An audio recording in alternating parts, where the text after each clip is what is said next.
당신이 존경하는 위인의 얼굴을 친일 화가가 그렸다면, 독립운동가의 동상을 친일 조각가가 만들었다면, 친일 화가의 미술관을 시에서 관리하고 있다면,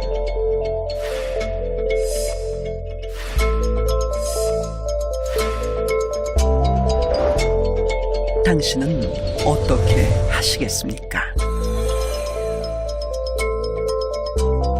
친일 문제를 이렇게 제기했을 때 빨갱이 같은 미꾸라지 한 마리가 미술계를 다 흐트러 놨다, 이런 표현으로 저를 공격하게 됐고요. 우리에게 은덕을 주신 분들을 이렇게 그 논문에다가 거론을 해서 그 욕을 매겨서 되겠냐, 그 문제된 부분을 삭제해라. 좀 더러운 얘기인지 모르겠지만 똥 싸놓고 신문지 덮어놓고 다들 쉬쉬하고 있는 거예요.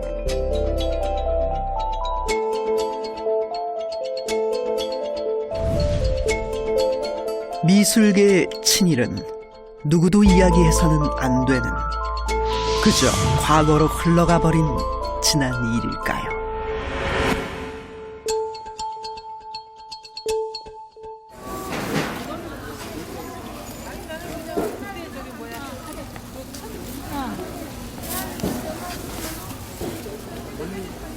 끼니를 준비할 시간이 되면 바빠지는 이곳. 8,000원. 들기름 7,000원. 하이타겠는 거예요. 이거만 드릴까? 들기름 완전 이게만 줘요. 감사합니다. 전통시장에선 여전히 현금이 많이 오고 갑니다. 만들어 놓은 물건이 그냥 팍팍 나갈 때가 제일 기분 좋죠. 그다음에 이제 손님들이 우리 집 뭐 물건이 좋다 이런 소리 하면서 현금 팍팍 줄 때 아주 좋습니다. 여러분은 돈을 자세히 들여다본 적이 있습니까? 돈에는 우리가 존경하는 위인의 얼굴이 그려져 있죠. 그런데 만원 지폐의 세종대왕 영정에는 우리가 잘 알지 못했던 비밀이 숨어 있습니다. 오늘 그리신 분이 친일 하신 화가예요. 일제 때. 대부분은 처음 듣는다는 반응. 그 얼굴을 그린 분이 친일 하신 분이 그렸어요. 일제 때. 친일? 예. 친일파? 아, 그렇구나. 근데 매일 쓰시는데 모르셨죠? 몰랐죠. 예, 좀 친일이라는 건 처음 들어봤네? 예, 좀 듣고 나시니까 좀 어떠세요? 기분 나쁘죠. 조금 안 예. 좋죠. 훌륭한 사람 많았는데 어디 그분이 그런 사람이 그랬을까요? 조금 충격적이에요. 되게 화가 나요. 아, 당장 바꿨으면 좋겠어, 진짜. 뭐 친일파가 그리는 어쨌든 뭐 크게 상관은 없다, 뭐 이렇게 보시면.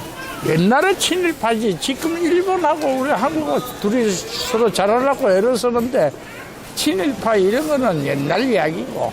그 정도의 친일을 했다면 자기 밥 먹고 살기 위해서 한 거라고 봐야 돼. 그러니까 그걸 가지고서 지금 뭐 알고 해봐야 그 돌아간 양반을 갖다가 저기 행보하고 누가 작권 논의를 하는 이유가 뭐예요? 그거? 세종대왕의 영정을 그린 화가는 운보 김기창.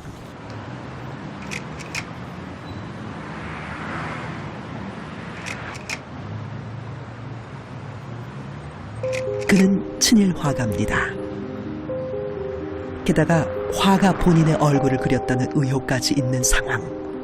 사실 김기창은 세종대왕 영정만 그린 것이 아닙니다. 신라의 무열왕과 신라 문무왕의 영정을 그렸고, 살수대첩의 을지문덕, 임진왜란 때 의병을 일으킨 조헌, 대동여지도의 김정호를 그렸습니다.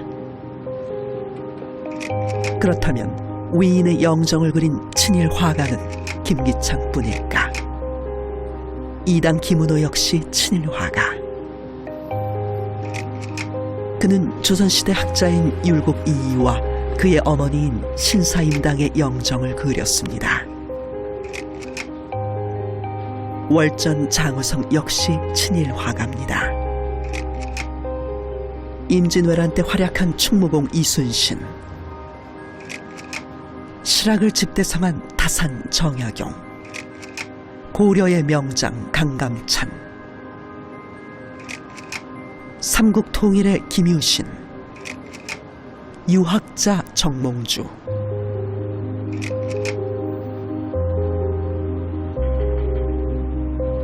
그리고 독립운동가 윤봉길의 영정을 그렸습니다. 이들이 그린 위인의 영정은 모두 표준 영정. 우리나라의 그 조선시대 때 왕들의 어진이 그 몇 개 남아있지 않거든요. 그 6.25 대부분 이제 6.25 와중에 많이 이제 소실돼가지고 표준 영정을 한마디로 말한다면 그 미술계판 국정교과서라고 할 수 있거든요. 그러니까는 그 전에 표준 영정 제도 이전에는 그 다양한 화가들이 다양한 방식으로 선열들을 표현했습니다. 예를 들어서 뭐 세종대왕처럼 지금 우리가 그 얼굴을 알 수 없는 인물에 대해서 뭐 내가 그리는 세종대왕은 이런 얼굴이고, 그 박정희 시절에 들어온 표준영정 제도에 의해서 누구의 그림은 누가 그려라라고 이제 1대1 매칭시켜주는 거죠. 그래서 즉 표준 영정이란 국가에서 표준으로 인정한 위인의 초상화를 말합니다. 영정 동상심의위원회의 심의를 거친 후 문화체육관광부 장관의 지정을 받습니다. 하지만 친일 화가가 그린 위인이 문제의 핵심. 특히 왜군을 물리치거나 일제에 저항한 위인을 친일 화가가 그렸다면 우리는 어떻게 받아들여야 할까? 현재 국가에서 지정한 위인의 표준 영정은 총 97위. 그중 14위를 친일 화가가 그린 것으로 파악합니다. 뭐 사진이나 뭐 이런 걸 통해서 진짜 잘 만드셨을 수도 있어요. 하지만 우리가 지금 말씀드린 상식이라고 했지만 인간의 정의상 그 친일 인사의 손에 의해서 자신의 모습이 만들어지는 걸 독립투사가 좋아할까? 이제 이런 생각도 하게 되는 거죠. 결국 이분들이 이제 왜 친일 화가들을 용납했냐 그러면 결국 그 근대화라는 것이 그런 기능, 기량이라는 측면에 집중되었기 때문에 그렇다는 겁니다. 근대화의 내용이 사실은 없었던 거죠. 그러니까 잘 살면 된다라고 생각하는 굉장히 도구적인 그런 발상들이 우선됐기 때문에 결국 예술도 그런 도구적인 어떤 측면에서 이용된 것이죠.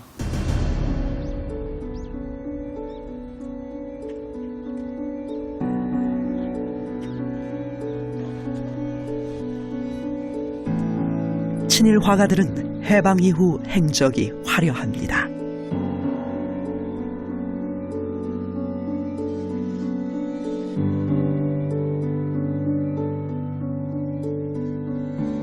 만원권 속 세종대왕을 그린 친일 화가,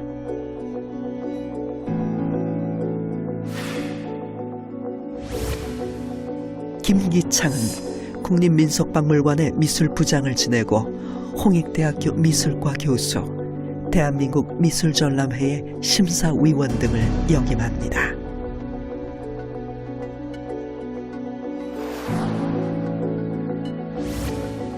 그는 3.1문화상을 수상, 3.1문화상 심사위원회도 위촉되었으며 문화훈장 중 최고의 영예인 금관문화훈장을 받는 등 수상 경력이 다채롭습니다.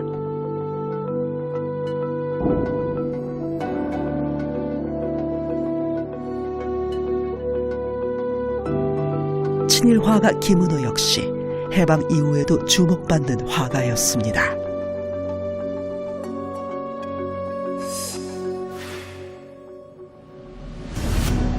미군정 이후 대한미술협회와 대한민국 미술전람회에 주도적으로 참여한 김은호.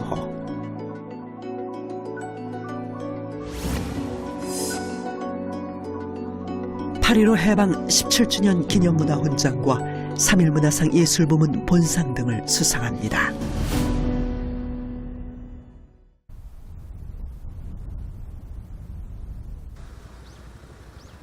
충무공 이순신, 윤봉길 의사를 그린 친일 화가 장우성은 어떠할까?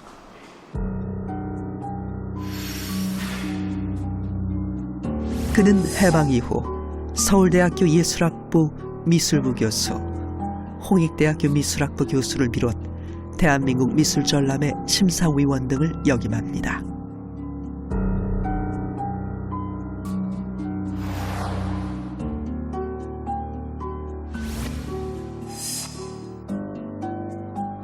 대한민국 문화훈장인 금관장을 비롯 여러 차례 훈장을 받았습니다.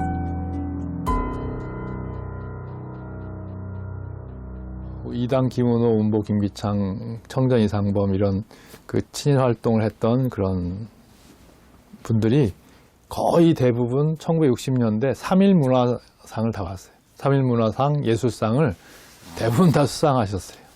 그러니까 친일을 하셨는데 어떻게 3.1 문화상을 받으셨을까? 그러니까 이제 주는 쪽도 좀 부족했지만 받는 입장에서도 난 3.1 문화상을 받을 자격은 이제 그런 결격이 있다. 이렇게 자기 반성들을 이렇게 했으면, 그죠? 우리 현대사 속에서 그런 상황이 벌어졌으면 좀 더 이렇게 우리가 이제 반성도 더 하고 역사적 반성도 하고. 이 해방 이후 특히 대한민국 정부가 수립된 이후 미술가로서 활동할 수 있는 공간이 옛날 총독부가 주최했던 조선미술전람회의 제도 방식을 그대로 개성한 대한민국 미술전람회, 이른바 국전이란 것인데, 이 국전의 핵심 세력으로 진입하게 되면서 미술계의 가장 영향이 높은 인물이 되었기 때문에 친일 청산에 대한 논의가 그만큼 지연되거나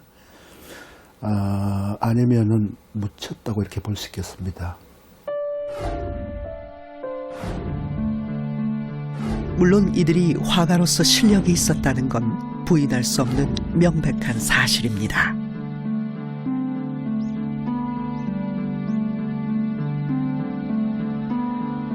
미술계의 거장으로 불리는 월전 장우성. 그는 한국화의 전통과 창조를 이끌어낸 화가로 평가받습니다.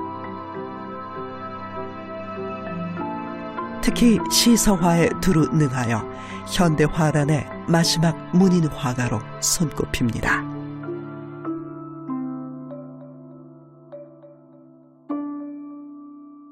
어, 20세기 이전의 문인화에 있어서 중요한 부분이 시서의 회화 요 세 가지가 한 화면에 어우러지는 것이었거든요. 그래서 이게 지적인 그림을 추구하는 부분이었다고 볼 수가 있는데, 이제 그런 차원에서 그림 위에다가 그런 이제 그림과 잘 어우러질 수 있는 내용의 그 재발을 같이 적음으로 인해 가지고 그림의 좀 이제 완결성을 이제 추구한 부분이 어떤 작품 세계의 특징이다, 그렇게 말씀드릴 수가 있을 것 같습니다. 이당 김은호는 순종의 어진을 그린 최후의 어진 화사입니다.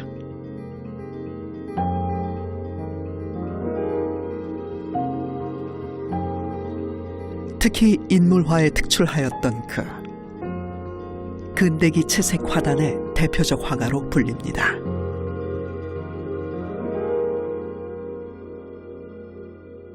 한국 화단에서 김은호 화백의 위치 대단하죠. 왜 그런가 하면 한국 미술을 발전시킨 장본인이에요.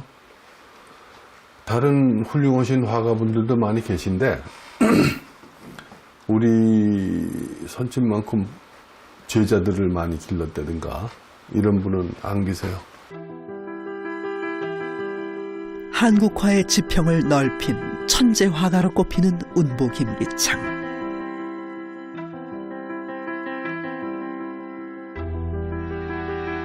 민화풍의 과감한 붓질이 파격적인 바모산수로 유명합니다. 섬세하고 색이 고운 청록산수로도 잘 알려져 있습니다.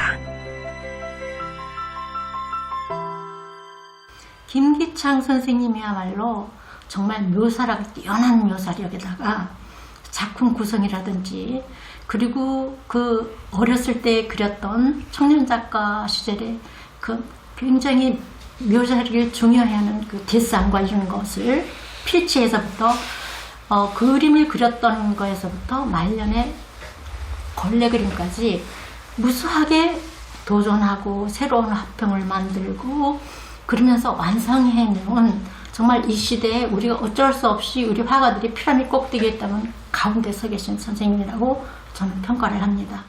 그렇다면 이들의 친일 행위는 이대로 묻혀도 되는 것일까?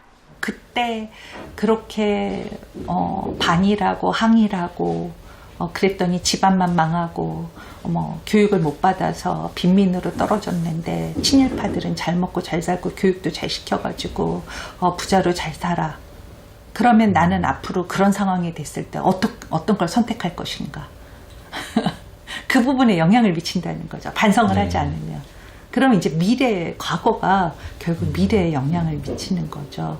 뭐 친일 미술가들 다 죽었는데 지금 뭐 이런 거에 청산이 무슨 의미가 있냐 이렇게 얘기를 하시겠지만 이 사람들이 떠나고 나서 그 사람들이 심어놓은 그러니까 인적 구성이 그러니까 하나의 미술계에 있어서의 그런 권력 구조를 갖다가 만들어내고 또 지금 말씀드린 그러한 식민 미학이 하나의 그 사람들로 하여금 어떤 일상에서 접하게 되는 화폐에서부터 동상이니 뭐 이런 우리가 매일 접하게 되는 이런 시각 문화 속에 그대로 지금 남아서 진행이 되고 있기 때문에 친일을 한 사람을 배제하고 없애버리자가 아니라 친일을 한 사람들의 논리를 파악함으로써 친일 화가들의 의미를 재구성하고 그걸 통해서 우리 한국 사회가 가지고 있는 여러 가지 문제점들을 함께 더 나은 방향으로 개선해 보자라고 이제 생각을 해야 되는 것이죠.